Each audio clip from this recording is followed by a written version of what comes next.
உன்னை வெறுக்கும் ஒருவர் உங்களை நம்பப் போவது இல்லை. நீங்கள் உங்களையே மாற்றிக்கொண்டு இன்னொருவர் விரும்பப்படுவதை விட நீங்கள் நீங்களாகவே இருந்து கொண்டு எல்லோராலும் வெறுக்கப்படுவது சிறந்தது. தேவையான இடங்களில் கட்டாயம் முற்றுப்புள்ளி வைக்க வேண்டும். இல்லை என்றால் வார்த்தையும் வாழ்க்கையும் அர்த்தம் இல்லாமல் போய்விடும். காலை குத்தி காயப்படுத்திய முள்ளையும் மனதை குத்தி காயப்படுத்திய மனிதர்களையும் தூக்கி தூர எறியுங்கள். இல்லையென்றால் அவை திரும்ப திரும்ப நம்மை காயப்படுத்தி கொண்டே இருக்கும். துரோகம் செய்தவர்கள் மனதில் தூக்கி சுமக்காதே, இந்த நொடியே இறக்கி வைத்துவிடு. இனிவரும் காலமாவது மகிழ்ச்சியாயிரு. உங்களுக்கான அமைதியை உங்களுக்குள் தேடுங்கள். ஒருபோதும் மற்றவர்களிடம் தேடாதீர்கள். தன் நாவை கட்டுப்படுத்துபவன் எவனோ, தன் நினைவை கட்டுக்குள் வைத்திருப்பவன் எவனோ, தன் உடலால் பிறருக்கு துன்பம் இழைக்காதவன் எவனோ அவன்தான் இந்த உலகத்தின் நிம்மதியான மகிழ்ச்சியான மனிதன். உங்களை தூக்கி எறிந்தவர்களை விட்டு விலகுங்கள். அவர்கள் பார்வைக்கு நீங்கள் வேண்டாத கரியாக தெரிந்திருக்கலாம். ஆனால் உங்களை நீங்களே பட்டை தீட்டி ஜொலிக்கும் வைரம் என காட்டி உங்கள் மதிப்பு தெரிந்தவர்களிடம் சென்று சேருங்கள். எப்போதும் வலிமையாக இருக்க வேண்டும் என்றால் தனியாக போராட கற்றுக்கொள்ளுங்கள். நம்மில் வெளிச்சம் இருக்கும் வரைதான் நிழல் கூட நமக்கு துணையாக வரும். உங்கள் கவலைகளை யாரிடமும் விளம்பரம் செய்யாதீர்கள். அதை யாரும் ஒருபோதும் உங்களிடம் விலை கொடுத்து வாங்கப் போவதில்லை. மருந்தால் குணமாகாத காயங்கள் சிலராய் மறந்தால் குணமாகும் என்பதை உணருங்கள். கவலை வரும் நேரங்களில் சொல்லாமலே தேடி வந்து நலம் விசாரிக்கும் நல்ல மனங்கள்தான் இவ்வுலகில் நாம் சம்பாதித்த பெரும் சொத்துக்கள். துன்பத்திற்கான காரணமும் அதை போக்கும் வழியும் அறிந்த பின்பும் கூட துன்பத்திலேயே உணர்ந்து வாழ்பவன் மூடன் என்பதை தெரிந்துகொள். நீ முக்கியம் என்பதை உணராதவர்களிடம் எப்போதும் விலகியே இரு. எப்பொழுதும் நீங்கள் சந்திக்கும் துன்பங்களை நீங்களே போக்கிக் கொள்பவராயிருங்கள். உங்கள் துன்பங்களை போக்க இன்னொருவரை எதிர்பார்த்து நிற்காதீர்கள். சில நேரங்களில் அதுவே உங்களுக்கு மேலும் துன்பத்தை கொடுத்துவிடும். எந்த சூழ்நிலையிலும் உங்களை நீங்களே காத்துக்கொள்ளுங்கள். ஒருபோதும் மற்றவர்களை சார்ந்து இருக்காதீர்கள்.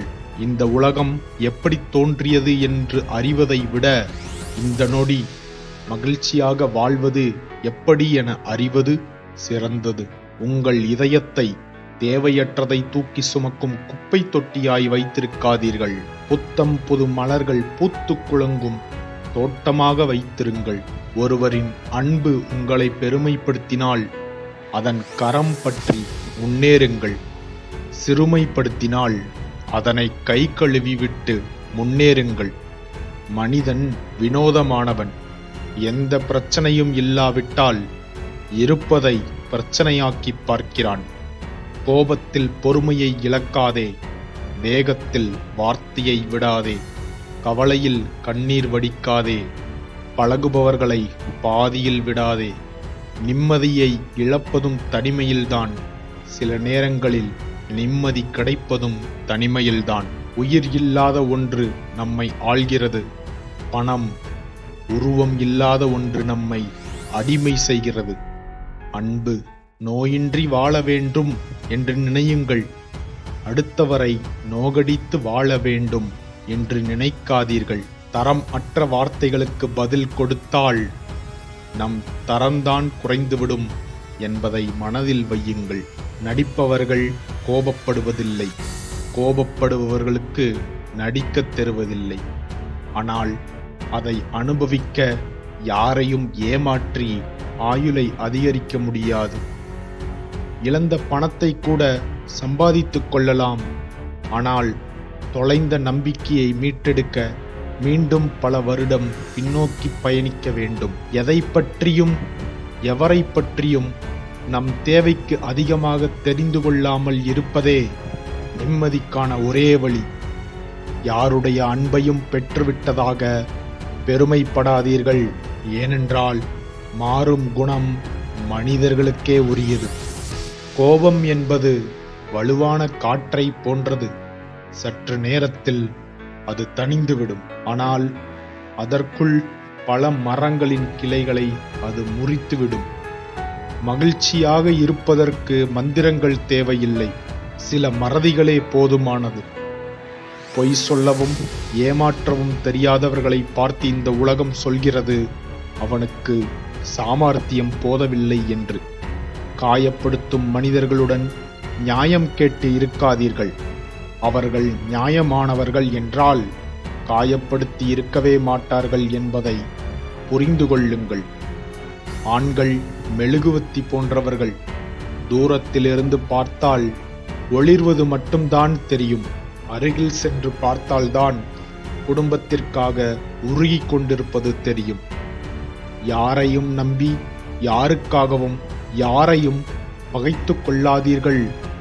இறுதியில் நம்மை குற்றவாளியாக்கிவிட்டு அவர்கள் ஒன்றாகி விடுவார்கள். நமக்கு தெரிந்தது மிகவும் குறைவுதான் என்பதை புரிந்து கொள்ள பலரை கடந்து செல்ல வேண்டியிருக்கிறது. காலப்போக்கில் கவலைகள் அனைத்தும் விலகி போகிறது.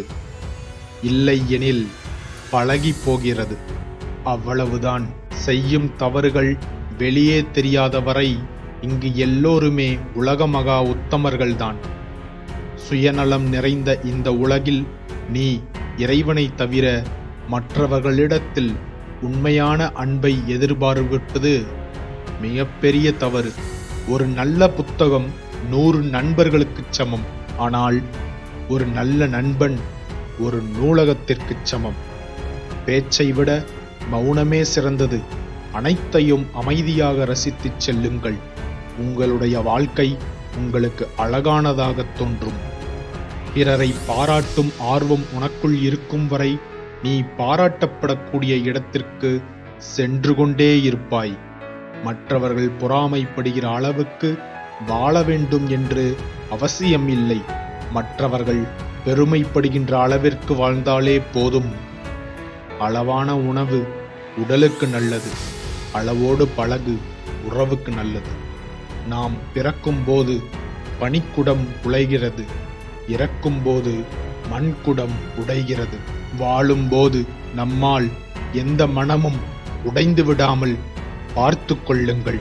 செல்வம், அதிகாரம், ஆள்பலம் இவையெல்லாம் தற்காலிகமானவை என்பதை உணர்ந்தால் மனதில் ஆணவம் தோன்றாது. எதிரிகள் தாக்கி தங்கள் வலுவை இழக்கட்டும். நீங்கள் தாங்கி தாங்கி வலிமையை பெற்றுக்கொள்ளுங்கள். சிலருக்கு வேண்டும் போது தண்ணீரும் இனிக்கும். வேலை முடிந்துவிட்டால் வெல்லமும் கசக்கும். நம்மால் யாரையும் காயப்படுத்தாமல் வாழ முடியும். யாரிடமும் காயப்படாமல் தான் வாழ முடியவில்லை. தேவைப்படும் நேரத்தில் கிடைக்காத அன்பு, ஆறுதலோ ஆலோசனையோ மீண்டும் எப்போது கிடைத்தாலும் அதை ஏற்றுக்கொள்ளும் மனநிலை இருப்பதில்லை. ஆற்றின் நீரோட்டம் அமைதியாக இருப்பதால் அதில் முதலைகள் இல்லை என்று அர்த்தம் ஆகாது. அதைப் போலத்தான் நம்மை சுற்றி இருப்பவர்கள் அமைதியாக இருப்பதால் அதில் துரோகிகள் இல்லை என்று அர்த்தம் இல்லை. எப்போதும் விழிப்புடன் இருங்கள்.